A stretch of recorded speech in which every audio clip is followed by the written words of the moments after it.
progress. Hey, so today I want to talk about the process. Once you get your offer accepted as a buyer, what to expect and what should you look out for? Here are the mistakes. So congrats, your offer was accepted. Below are some common mistakes that will cost you your escrow deposits. Make sure that you avoid them. So don't change jobs, become self-employed, or quit. Don't buy a car, truck, or van. You might be living in it. These are all financial requirements that are easy to do because you're making big life decisions. So be careful. Do not charge cards excessively or let your accounts fall behind. Do not spend money you have set aside for closing.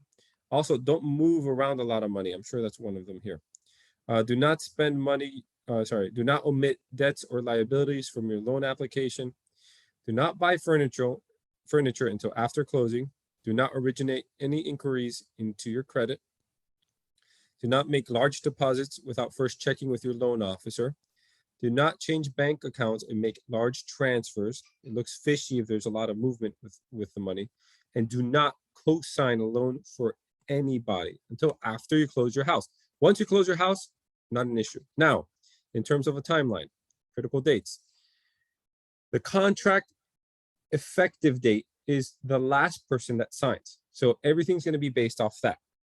The initial deposit, usually it's within 3 days, is due to the title company. The loan application, so that way you can send proof that you've started the process. I usually do it in about 5 days. Do it as quickly as you can. It's going to make your life easier. The inspection period, typically 10 to 15 days. I think in the contract it leaves it as 15 days. Inspection period is fine for 10. A second deposit. So the way that I do it is that the escrow amount should be about 2%. So I do an initial deposit in the beginning for a smaller amount, and then the bigger one after the inspection. So that's why I do it here in the 10th day and then the 11th day. So that way you know that you're going to move forward. So if you need to cancel, you're not trying to fight to get your initial, your entire 2% back. You're just fighting to get the smaller amount back. Now, appraisal usually needs to be completed within 15 days is what we put, so that way we can push the process along.